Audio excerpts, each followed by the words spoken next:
especially trees, have huge cultural and religious significance for the Indians. In front of you, a circular opening in the wall welcomes you into the Chinese garden. This is called a moon gate, a feature found in traditional Chinese gardens, and represents a full moon. For the Chinese, a garden is a reproduction of the natural environment.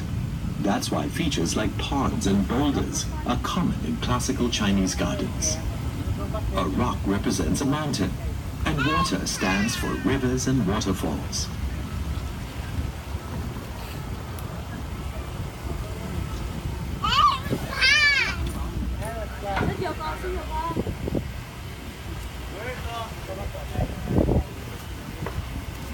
You are entering the Malay Garden, a third of the heritage gardens. The timber structure coming up on the right is an example of a traditional village residence known as a kampong house. There are many food plants here used by the Malays, such as pandan and the breadfruit tree on your right.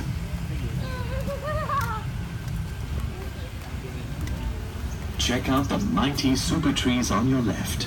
You'll see the 22-meter-high OCBC Skyway suspended from the taller super trees. This aerial walkway offers a panoramic view of Bay South and the surrounding Marina Bay area. Vertical gardens of epiphytes and flowering climbers adorn the trunks of the super trees. At night, special light and sound effects turn the super tree grove into an unmissable spectacle. The last of the heritage gardens is a horticultural representation of Singapore's colonial past. The frangipani, with its white flowers, were chosen to match the black and white houses of the early British planters in Singapore. Important cash crops they brought in the 1800s are featured here. To the right are the Brazilian rubber tree and the African oil palm. Mẹ quay phim mà, mẹ đâu có chụp hình đâu. Heritage Gardens, themed gardens at Bay South. We hope you've enjoyed learning about Singapore's culture and heritage through the plants you have just seen. You are approaching a stupendous white baby sculpture called Planet by British artist Mark Quinn. The sculpture's surroundings reflect the white theme of the colonial garden. It is the most significant of the many sculptures around the gardens, which include water buffaloes, horses, and dragonflies.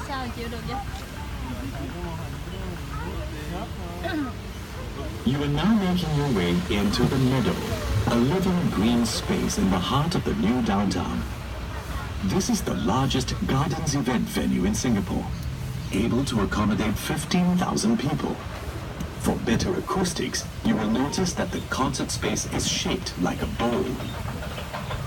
On days where there are no concerts, the Meadow is a wide open space in the middle of the city for friends and family to come together, run around, or have a picnic. On the right is the Dragonfly Lake, part of the sustainable water system of the gardens. Rainwater runoff is cleared by filter beds of semi-aquatic plants to your right. The water collected in the lakes is then used for irrigating all the plants around the gardens. After rain, the water is also returned to the rain reservoir, cleaner than it first fell.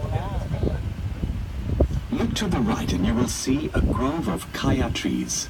These have stood here even before the construction of Bay South. The old trees have been retained for their nostalgic value and to provide shade for the meadow.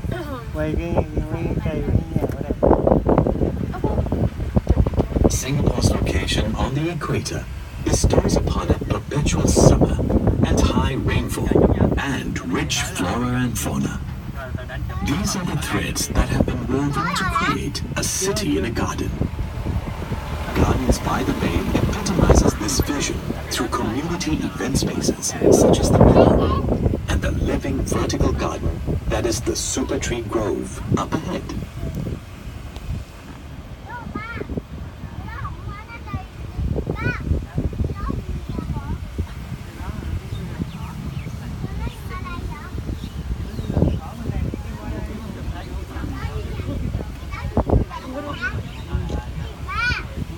ป้า